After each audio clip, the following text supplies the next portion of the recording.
everyone, welcome back to my channel. If you haven't seen any of my videos before, my name is Rachel Aust. Some of you will know that I used to work as a fashion and beauty photographer, and some of you will still know that I do some work as a product and food photographer still. Food photography can be one of the trickier genres to get your head around because it's an inanimate object. You have to bring it to life, make it look edible, make it look fantastic, and bring out the best traits in that dish. In this video, I'll be sharing with you some of my basic tips to improve your food photography. I'm not going to go in depth with all the crazy things that can go on, but I will be touching on things that you can do at home. So if you're someone who likes to take photos of their food for Instagram, or you have a blog, or if you have a friend who does, maybe send this to them, they will probably appreciate these tips.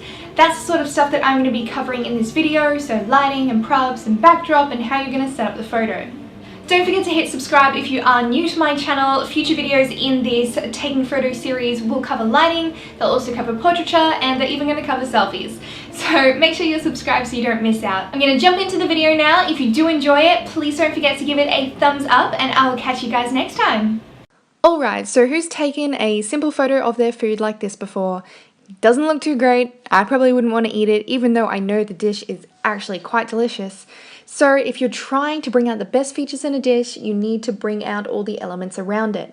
So I'll show you guys how to get from the left to the right, because I took these pictures about 2 seconds apart. When you're feeling more confident, you can even start to step it up into a series like this.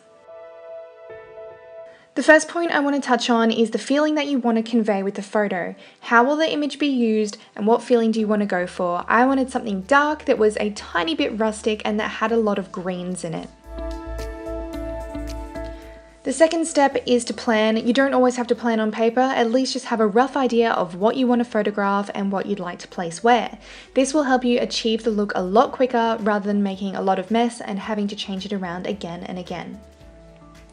I'm not going to go into artificial lighting, so I'll just talk about natural. See these shadows my hands are casting? We do not want that. We don't want the really strong shadows. We want something a bit more like this, so find a spot that has some nice soft lighting. Now for the background, you're going to want to pick something that's going to convey your mood best. So think back to what mood you're trying to photograph, and I decided to go with black because it's a very dark background and I know that I'm going to be having a lot of props, and so the background needs to be quite blank.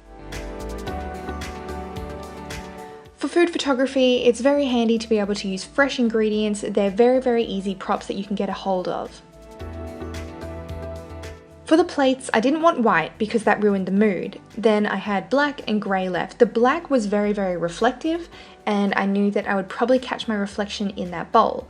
The grey is matte, it's still kind of dark, and so that's the one I was going to use. For other props, I'm using pieces of string and some measuring cups and a little jar. Customize these things to suit the shoot that you're doing. So I added in some seeds to the jar.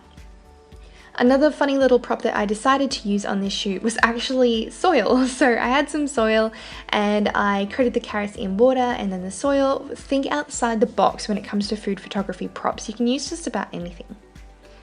Now you're going to want to consider the angle that you're photographing from. Are you going to photograph directly from the top or at a 45-degree angle? These are the two most common angles that you'll see in food photography. So as you can see here, that's a photo just from the top, and that's from the 45-degree angle. It does convey a very different mood, and I personally preferred the one that was directly from the top. Now for your depth of field, what would you like to show in the photograph? For a photo directly from the top, you'd probably want most of it in focus. If you're going in a little closer, you'll see a shot soon where I kind of point at the camera a little bit. I wanted mostly just the carrots and the dirt in focus, and everything else I wasn't too fussed if it was a little out of focus. The last point that I'd like to make is add some life into your photo. This could be something as small as taking a bite out of something, or having a spoon in the photo that looks like it's already been used. You don't have to do this, it's totally optional, but I find it looks like the dish is partway through being consumed, and that makes it more relatable. I hope you enjoyed this video. I'd love to see what you guys come up with, so if you decide to post one of your new food photos on Instagram, don't forget to tag me.